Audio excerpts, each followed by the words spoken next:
So my brothers and sisters, when we call out to Allah subhanahu wa ta'ala, it's important to know that you have a role to play as well. What do you want? You want to get married.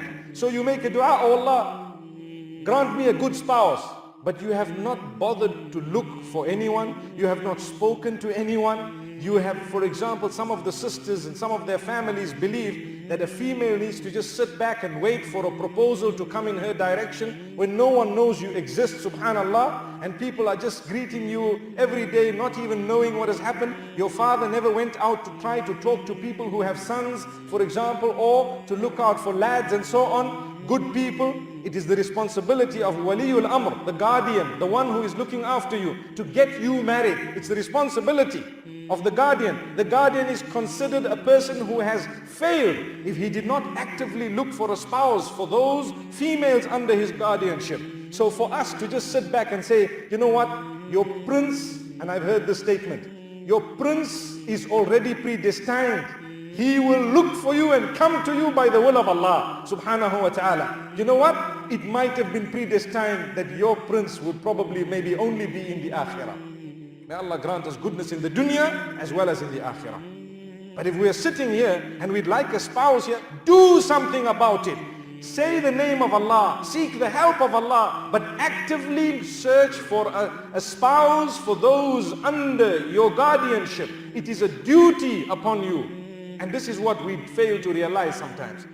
I have had cases where people come and complain about things where the guardian keeps on telling them, make dua, don't worry, it will come, make dua, make dua. How can you continue saying do dua or make dua and continue supplicating to Allah subhanahu wa ta'ala when the capacity has already been given to you by Allah? Allah has given you the capacity and you don't want to use it to try and achieve. For example, if you want to drive to this masjid, if you wanted to drive here, it is not enough for you to sit in your vehicle and say, Ya Allah, take me there.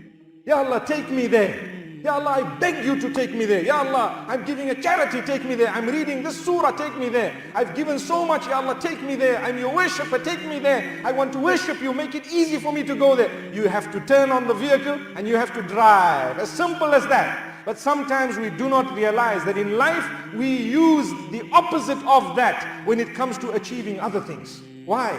This was common logical example of driving.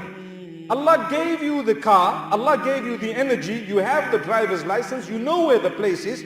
How dare you just sit back and blame Allah for not having gone for Salatul Jumu'ah? No, you are answerable because you sat back and you did not utilize the energy. But if a person did not have energy, if a person was immobile, paralyzed, and they couldn't even move, and they made dua, Ya Allah, let someone phone me, because if they could not phone, say they were paralyzed, may Allah protect us all and grant cure to those who have paralysis. May Allah grant cure to all those who are sick and ill as well. So my brothers and sisters, if a person is totally paralyzed, they can then say, Ya Allah, send someone to pick me up, Ya Allah. That's fair enough, because then when someone comes, it will be from Allah subhanahu wa ta'ala. And if nobody comes, the person is sinless. Why? Because they cannot achieve what they wanted to achieve. They had nil in terms of capacity. But the minute you have the capacity, you must use it. May Allah subhanahu wa ta'ala grant us all goodness.